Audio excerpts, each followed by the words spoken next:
On December 31st, hundreds of supporters of an Iranian-backed militia broke into the U.S. Embassy compound in Baghdad. Video, including some taken by the Post's Mustafa Salim, showed chaos on the ground. Demonstrators were protesting the U.S. airstrikes on December 29th that killed 25 members of the Iranian Vatican Hezbollah militia. The strikes were in retaliation against a rocket attack on a base in northern Iraq that killed a U.S. contractor. What we're seeing here is supporters of the militia, the Kataib Hezbollah militia. They are marching on the US Embassy in the heavily guarded green zone. They have very high walls, they have a lot of security, iron gates, a lot of guards. It had never been imagined that this embassy could be breached. But the protesters did manage to smash down one of the gates, and they got through a steel door, they got through bulletproof glass, and they set fire to it and burned it. The Iraqi security forces throughout all of this made no attempt to stop them from reaching either the embassy or from attacking this building. In fact, some were seen joining in the attack.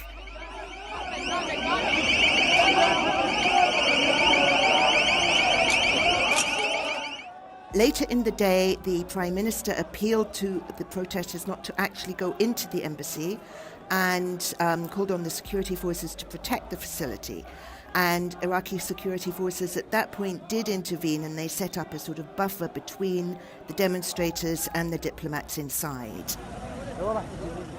The diplomats, meanwhile, are trapped inside the embassy. They are in a reinforced safe area, one of the diplomats told me, but he refused to give any more details than that. A spokesman for Kataib Hezbollah said the crowd would besiege the embassy until the facility shuts down and U.S. diplomats and troops leave Iraq. Despite the barricade, people outside periodically threw Molotov cocktails into the compound and tried to tear down the razor wire on top of the walls.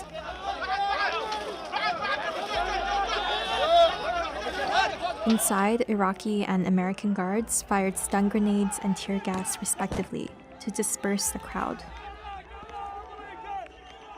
Defense Secretary Mark T. Esper announced that 2 Apache helicopters and a small contingent of Marines would be sent as reinforcements.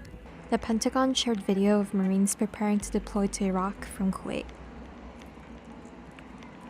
This all began much earlier in the year as part of the bigger rivalry between Iran and America in the Middle East. It began really with President Trump's maximum pressure campaign of sanctions against Iran.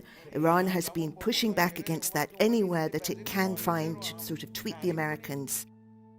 Iraq has really been trapped between Iran and the United States ever since the US invaded Iraq in 2003. That brought Shiites, Iran's co-religionists in Iraq, to power in the government in Baghdad, and it brought a heavy level of Iranian influence into Iraq. And what we've seen in these recent years is that influence has grown enormously. And the main way the Iranians wield their influence is through these armed militias that are very loyal to Iran. And these militias have become the most powerful military and political force in the country, which is what we saw today, because the Iraqi security forces stood aside and let them attack the American embassy like this. They did not attempt to impede them in any way. As the sun began to set, militia supporters set up tents for the night outside the compound. Video also showed U.S. helicopters flying in the vicinity of the embassy and launching flares.